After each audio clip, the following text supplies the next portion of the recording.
My name is Daniel Lewis Friedman. I was born May 14th, 1919 in Dorchester on Harvard Street, and I was the first of two children. And as things turned out, years later I went to the school right next door there, even though we moved away.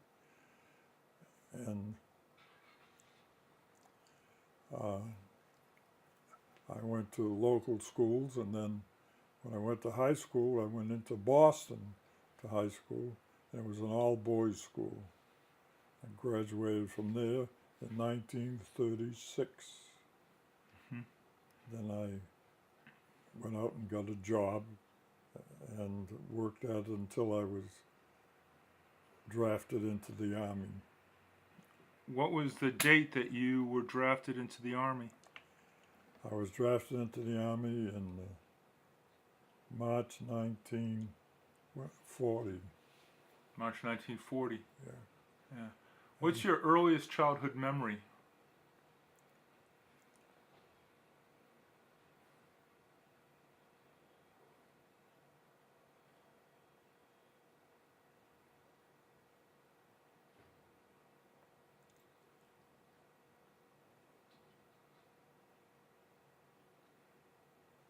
It depends on what age.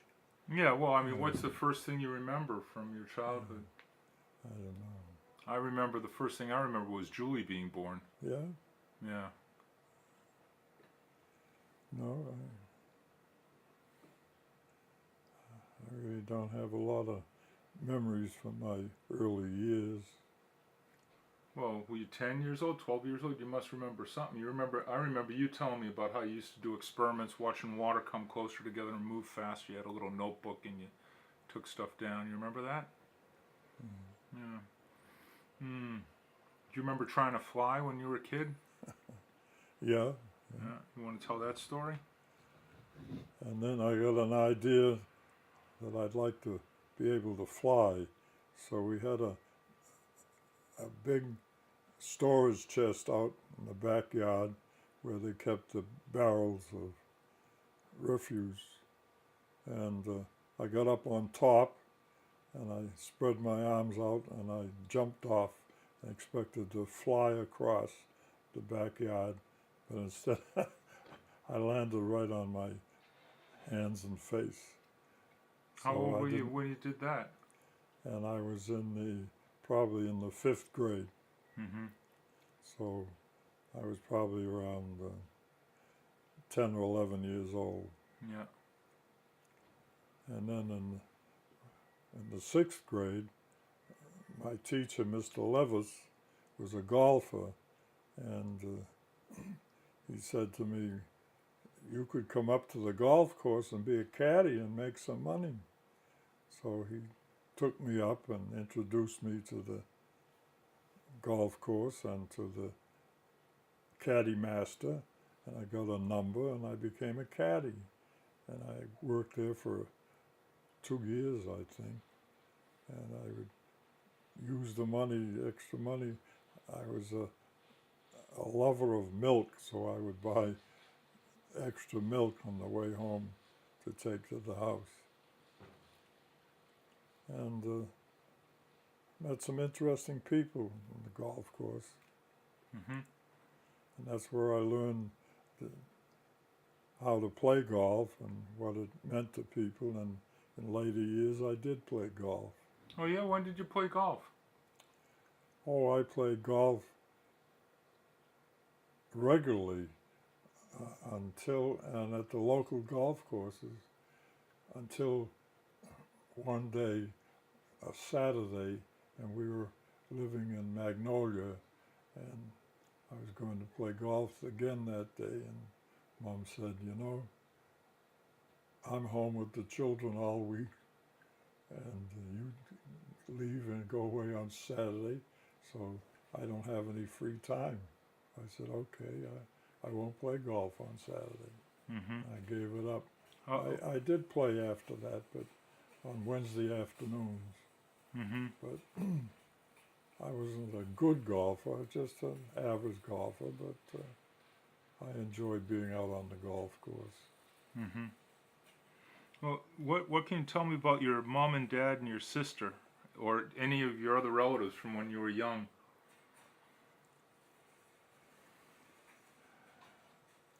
Well, my father worked nights, so he sometimes would sleep during the day, and but he was interested in news and whatever was going on, so he got a radio, which was one of the first radios that we ever heard of, and he would listen to the news. And he was also a sports enthusiast. Uh, he went to high school in Boston. He was on the track team and won a couple of medals in races. And he loved baseball, and he would try to go to as many baseball games as he could. In those days, there was the Boston Braves as well as the Boston Red Sox.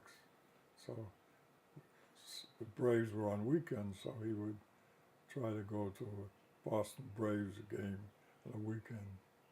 And so he would take me, and we would go out to lunch and go to the ball game. And was your dad, was he a big athlete? Was he a strong man or a big man? Well, I wouldn't say he was an athlete. He was a runner in the races from his high school, but he didn't participate in any sports. He would go and enjoy seeing sports. What was the story about his losing his eyesight? How old was he when that happened? He was working in theater. He worked setting up the scenery, and something fell and hit him and caused him to lose sight in one eye. So he had to have been probably in his 40s, I'd say. And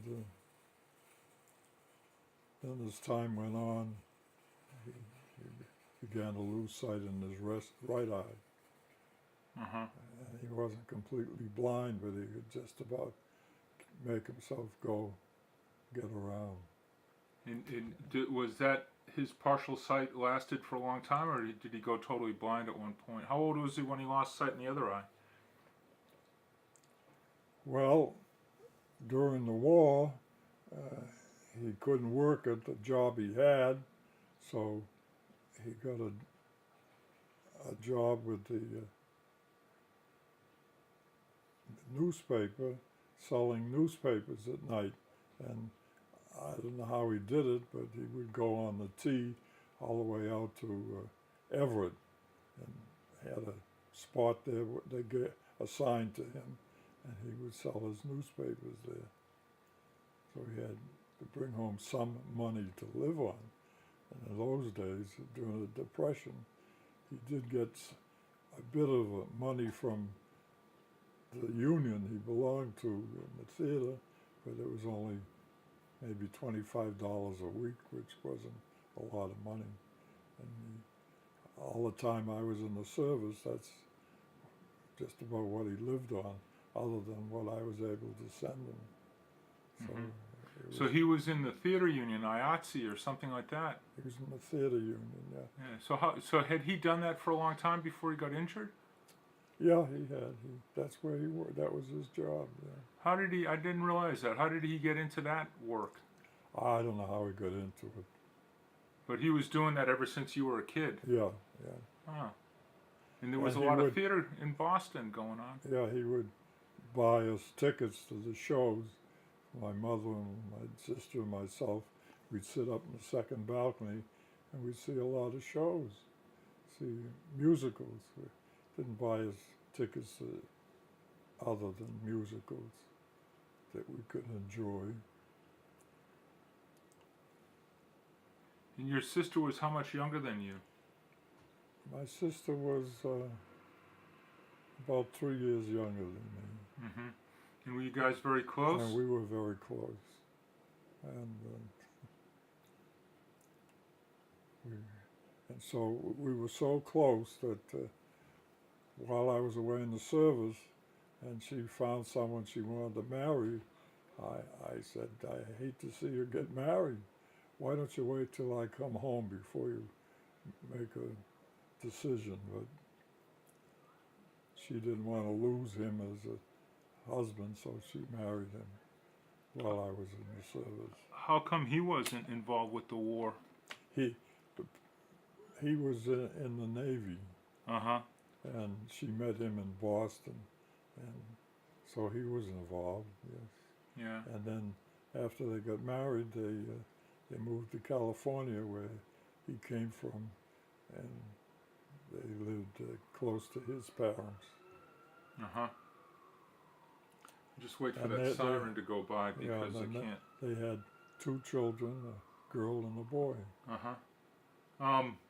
And what else can you tell me about your family before your father was? Did you know anyone else that earlier where they came from and stuff like that? Well, at one time when things were pretty good, we lived in a very nice 3rd floor apartment in a new building, and with a big porch, and had things were very good. But when the Depression really hit and there was hardly any work, we had to go somewhere to live. So we moved in with Mom's grandparents, Mom's parents, Mm-hmm. Mom's parents, and they afforded us a room and meals and care, and they were very nice. And my grandfather was in the construction business, and he had a whole team of workers, and he had a horse and team, and he would take me for a ride with him on the horse and team. And at that time, I had just started kindergarten. That's how early that was. And it was at the Gleason School. And You're kidding me? The Gleason School. I went to a Gleason School, but your Gleason School was in Dorchester or Boston? yeah, Dorchester, yeah. Uh-huh. And so your grandfather had his own company. Yeah, he had his own company. So then your mother was from that's kind of well-to-do or something. Well, moderate means, yeah. And they had a nice house. And also, we had 2 brothers that were living there. And my grandmother's mother was living there. The house was full. And she was a sick lady up in the 3rd floor, and she passed away while I was living there. How old were you when she passed away? I was in kindergarten, so I was probably 8 years old. And so there were 3 sons living there. One of them, he passed away while I was there. But one of them, the youngest one, he went on to go to school and college and become a lawyer. And the other one went into the shoe business and had help. I think he had a plant that he worked at that they made shoes. Did pretty well. In my father's family, they were in the furniture business. They had a couple of places or stores that they worked at. And why didn't your father go into that business? Well, I guess they didn't invite him into the business. So You have a lot of brothers and sisters? he had 1 sister and I think 3 brothers. 1 brother was in the insurance business, and 2 of them were in the furniture business.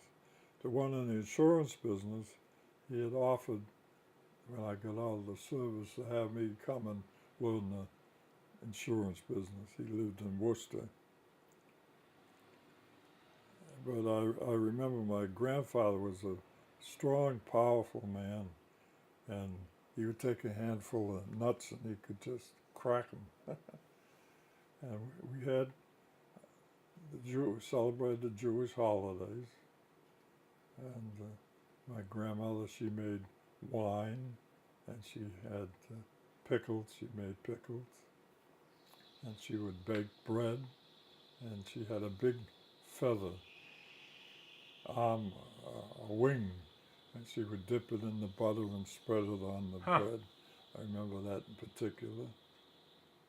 And it was a duplex house, and we had the neighbors next door. One of my uncles there, he married a girl that lived next door. And your grandfather, was he from the old country? And he came from Hungary, and my grandmother came from Russia. Where they met, I don't know. So they met before they came here? I think so. And my grandmother, we'd take after her. She used to buy dishes, and she had a room full of collectibles, and she had a piano in there that my younger uncle used to play. And she had barrels of dishes. She just collected a lot, because in those days people would bring those things, but they wouldn't keep them. They'd throw them out. So she would pick them up. Mm-hmm. And so do you know anything more about the old country, or anything? Did they ever tell stories about the old country? This is your father's parents. No, this is my mother's parents. Uh-huh. No, not really. It never told us any stories. The thing I should have said in the beginning is, when I ask a question, if I say, did your grandfather do this, instead of saying, yeah, he did this, say, you have to repeat the question and the answer, because my voice will be cut out. So, if you can remember to do that. But the thing I'm curious about, you said the grandfather that could crack nuts, that was your father's father? My mother's father. He was a big, powerful man? Big, powerful man, yeah. Yeah, and the mother's brother that became a lawyer, didn't he do something for you later in the army? Yes, he married a very nice woman who was a second cousin, and they moved to Washington. And he got involved with the Marriott family. When they first started in business, they had restaurants, and he was their lawyer.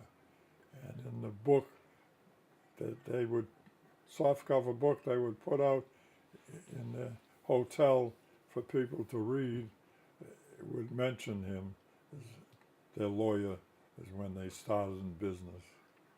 He was in the National Guard, and so when war was declared, he was recruited and became a general. He was a general, and he was, I guess, in the department that had to do with law and order. So it was quite influential. So when I was selected to go to OCS, I went to visit him, and he was very nice. He told me where to go for dances and things were going on for the men in uniform. And so one day he said to me, where would you like to go when you graduate? I don't think you should be sent overseas. You spent almost 3 years overseas. So I said, well, I don't want to go back to Boston, but I want to go back to a place where I'll be close enough. I want to visit in Boston. So he sent me to Schenectady, where I spent the rest of my time in the service. These people are making a bunch of noise. Can't hear you. Okay. So anyways, you were saying about Schenectady? Yeah. So in Schenectady, my colonel liked the idea that I was, I think, maybe only the one who had been overseas. And he would take me with him and have me tell stories of events, or whatever things had taken place when I was overseas. And so then he had me promoted to a first lieutenant. And when it came time when I had enough points to get out, and I was going to be discharged, he asked me to stay on. He'd make me a captain. But I was anxious to get back into the world, so I declined and took the chance and got discharged. And I was in the reserves. But there were a nice group of soldiers, officers, and we would go to the horse races and the wax there. They were friendly, and not that we got too friendly with them. They were just friendly, and they had cars. Some of them they would provide transportation and go different places. Let me stop for a second again. Let's jump back a little bit. Tell me a little bit about your school experience in high school and what kind of grades you did, how you did in school, and that type of stuff. High school, I was on the track team. I was on the 50-yard dash. I was in the school races, and in the final competitive races, I came in second in the 50-yard dash, so I earned my letter. And I was a good student. I was even selected to try to become an officer in the graduating class, but I didn't get enough votes. But I did make speeches and try to be nominated. I was nominated, but tried to win the election. Huh. And what kind of grades did you get in high school? I had almost straight A's, except in my senior year. I had one teacher that didn't like me, and no matter what I did, I couldn't get better than a B. And I spoke to him and asked him to give me something extra to do to see if I could bring up the grade. I was so anxious, but he wouldn't do anything for me. Why do you think he didn't like you? I don't know. Are you saying that 4 years in high school, was it 4 years in high school back then? 3. 3 years in high school? I was in junior high school. They have a junior high school, 7th, 8th, and 9th grade. Then you go to regular high school for 3 years. In the 3 years in high school, you have 3 quarters a year, so that's 9 quarters. 4 courses a quarter? 3 months is a quarter. No, 4 courses in each quarter? Why, I Don't remember, but so probably 36 courses. Out of 36 courses, you got 35 A's and 1 B? Yeah. So could you just say that the whole way through high school, every class you had an A except for 1 class? And I was selected to take a test for an awards, but there was some fellows smarter than me, and they won the awards, but at least I was selected for them. But could you just say for the camera that all the way through high school there was only 1 course that you got a B and everything else was an A? Yeah. Just say that. That's pretty good. Yes, I went through high school. I got all A's except for 1 B. What was the B in? History. Yeah. Well, and then what about I junior? got A's in mathematics. I was a good math student, chemistry student. You're an A. Yeah. And so, what about junior high? What kind of grades did you get in junior high? Oh, junior high, I was a top student. I don't remember if I got all A's and B's. I'm sure I got all A's and B's. I never got anything less than that. And I was always very good in math. Always got an A in math. And were you, what were your interests early on, like starting junior high through high school? What other interests did you have besides studying? I was interested in going to MIT, and somehow I got interested in metallurgy. I got to take up courses in metallurgy, but that didn't happen. Sounds pretty good to me. So I went looking for a job. So I went to the school committee. They had a placement bureau, and they offered me 2 or 3 jobs. One was to be a clerk in the bank, and the other one was to be in the meat business, a meat cutter, and that's a trade. And it was my feeling that I'd do better with a trade than I would with being a clerk, because with a trade you would always make a living. In those days, it was in 1936 and 37, during the Depression, I knew I could get work, so that's what I selected. So they sent me to the economy grocery stores, where I worked behind the counter with Ben Onigman, who was the manager, and he taught me the things that I had to know to wait on customers, and how to prepare things for the case. And then he was, it was $7 a week, I think. And finally I got a promotion to $9 a week. And then, For how many hours? well, the regular store hours, they were probably, Slave labor. yeah, That Let him talk. Those You're going to talk times. next month. I think it was probably from 9 in the morning till 6 in the afternoon. Mm-hmm. So then they needed extra help. They were opening Stop and Shop. So they selected me to go work on the meat departments. Mm-hmm. So I worked in a few meat departments, and then they had open stores in Worcester called Rood and Woodbury. So they sent me out to Worcester to work out there. Yeah, and so you worked at that until you got into the Army? Yeah. So then what I know. happened? I worked at that until Ben Onigman had an uncle who owned a block of stores in Winchester, and he wanted Ben to open a market there.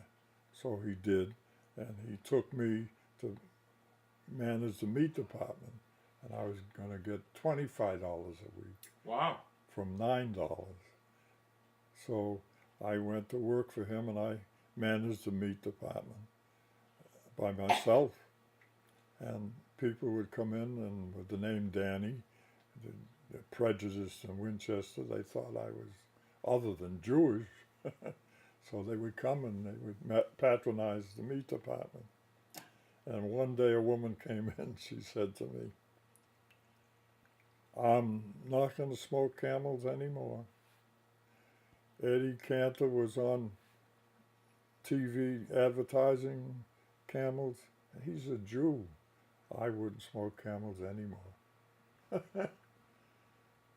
What am I going to say to her? what did they do?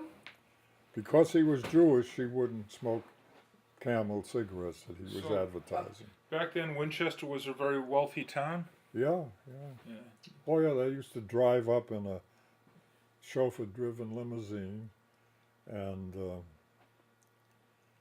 they had no liquor stores, but liquor was delivered. There was From SS SS Pierce used to deliver liquor, and we would deliver a lot of tonic, ginger ale, and they would want for their liquor. Yeah. And where did you live when you were working in Winchester? I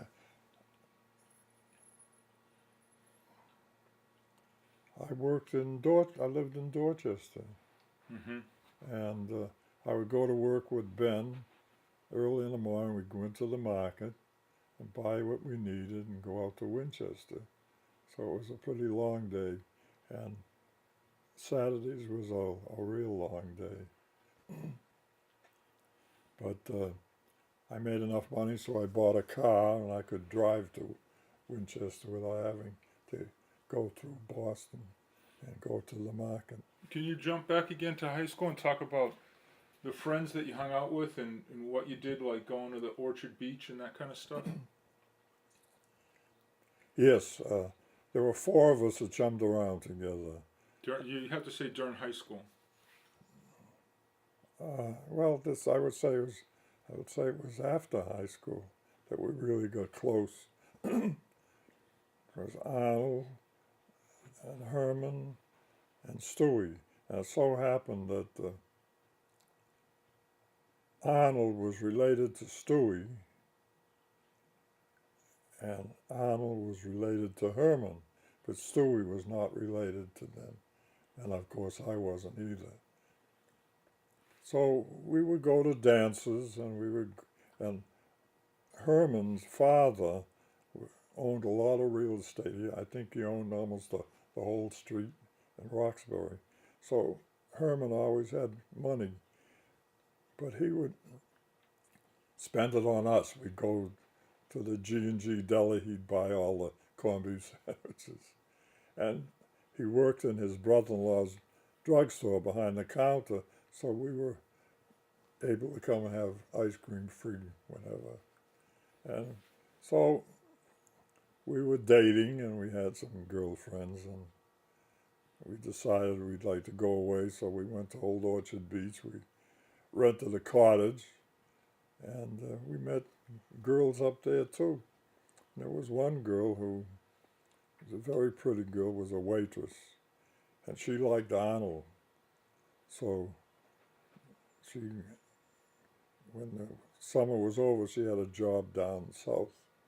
So she stopped by in Boston to visit with Arnold, and then she went on her way. But Arnold was also a good-natured fellow.